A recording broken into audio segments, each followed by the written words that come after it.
There comes a moment in every believer's life when the noise stops. When the people you counted on disappear. When the voices that once filled your days fall silent. When the relationships you thought would last forever quietly fade away. And you find yourself standing in a place you never imagined you'd be. A place where it's just you and God.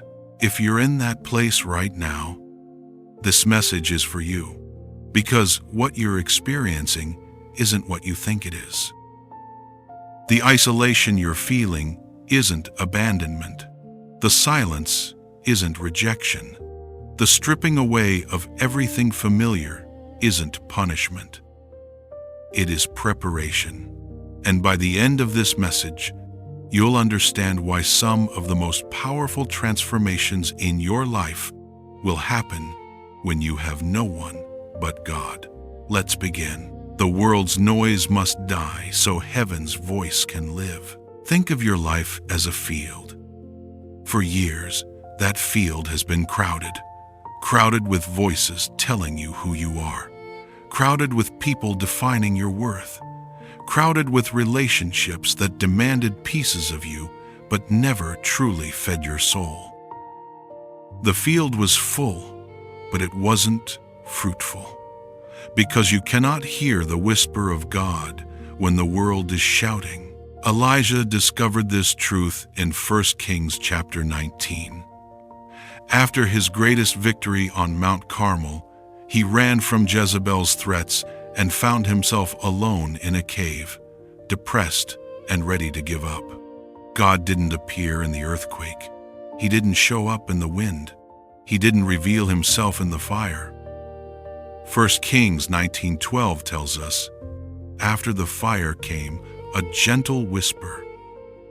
The voice of God is rarely loud. It is a whisper. And a whisper can only be heard in silence. That's why God sometimes clears the room. He lets the friendships drift. He allows the relationship to end. He permits the phone to stop ringing. Not because he's cruel, but because he's calling you closer. The absence of people creates space for his presence.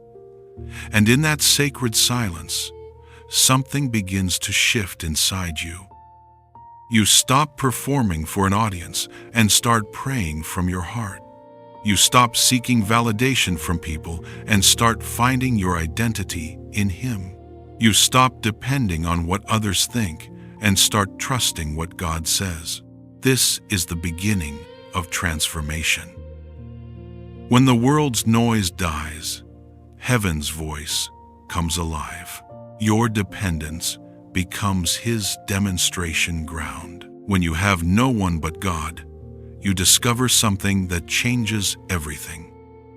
You learn that human strength was always an illusion, that self-sufficiency was always a cage, that the people you leaned on were never meant to be your foundation. Because as long as you have backup plans, you'll keep trusting in them. As long as you have options, you'll keep choosing them. But when every door closes and every safety net falls away, you're finally forced to do what you should have done all along. Depend completely on God. Look at the widow of Zarephath in 1 Kings 17. She was down to her last meal, one handful of flour, one jar of oil, starvation at her doorstep, death knocking on her door. And into that desperation walked the prophet Elijah with an impossible request. Make me a cake first. Give me what little you have left. It made no earthly sense, and yet she obeyed. And 1 Kings 17:16 says, the jar of flour was not used up, and the jug of oil did not run dry. Her lack became the stage for God's provision.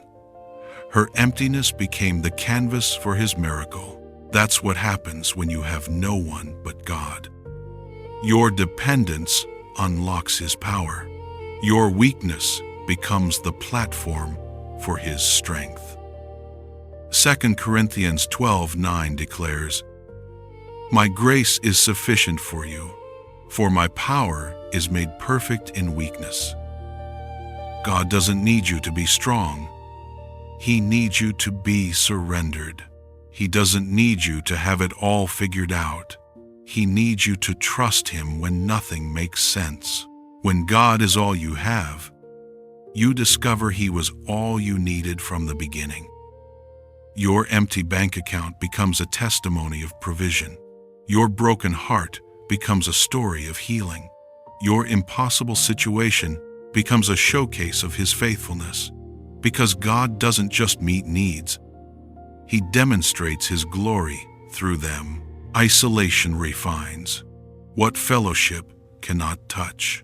There are dimensions of your character that can only be developed in solitude. There are depths of faith that can only be forged in isolation. There are levels of spiritual maturity that fellowship will never produce. Because as long as you're surrounded by people, you can hide. You can fake strength when you're weak. You can mask pain with a smile. You can perform spirituality without actually possessing it. But when you have no one but God, the masks fall off. The pretense dies. The performance ends. And you're left standing before God exactly as you are. David understood this in the caves. Before he ever wore a crown, he hid from Saul in the wilderness. No army to protect him, no palace to shelter him, no loyal friends to encourage him. Just caves and loneliness and the constant threat of death. And yet, those caves became his classroom. Those lonely nights became his seminary. In Psalm 34:18, David wrote from that experience, "The Lord is close to the brokenhearted and saves those who are crushed in spirit." He didn't learn that truth in the palace. He learned it in the cave, because isolation strips away everything except what is real. When you have no one but God, He begins to deal with things in you that crowds allowed you to ignore. He confronts the insecurities you covered with popularity. He exposes the fears you masked with busyness. He reveals the pride you hid behind success. And yes, it's painful. Yes, it's uncomfortable. But it's necessary. Because God is not trying to break you down. He's breaking you free. Free from the approval of people. Free from the fear of rejection. Free from the need to be needed. Free from everything that kept you from fully trusting Him. James 1:2-4 reminds us, "Consider it pure joy, my brothers and sisters, whenever you face trials of many kinds, because you know that the testing of your faith produces perseverance. Let perseverance finish its work, so that you may be mature and complete, not lacking anything." Your isolation isn't wasted time, it's a refining fire. And when you emerge, you won't come out weaker. You'll come out refined, stronger, unshakable, built on a foundation that no storm can destroy. Sacred space creates sacred assignment. Before God uses you publicly, He prepares you privately. Before He elevates you to influence, He establishes you in intimacy. Before He expands your platform, He deepens your roots. Because the size of your calling will always be determined by the depth of your private life with God. And that depth can only be cultivated when you have no one but God. Moses knew this wilderness. After killing the Egyptian, he fled to Midian, from prince to shepherd, from palace to desert. 40 years of obscurity, 40 years of silence, 40 years of tending sheep while his people suffered in slavery. It looked like wasted time. It felt like divine abandonment. And yet Exodus 3:1 tells us, "Now Moses was tending the flock of Jethro, his father-in-law, the priest of Midian, and he led the flock to the far side of the wilderness and came to Horeb, the mountain of God." The wilderness wasn't punishment. It was preparation. God was using those 40 years to kill the Egypt in Moses before he could use Moses to deliver Israel from Egypt. Your isolation right now is not random. It is intentional. God is preparing you for something that requires a level of dependence you don't yet possess. He's developing in you a kind of faith you cannot manufacture in a crowd. He's forging in you a depth of character that comfortable circumstances would never produce. Because the assignment he has for you is too important to trust to someone who still needs human applause.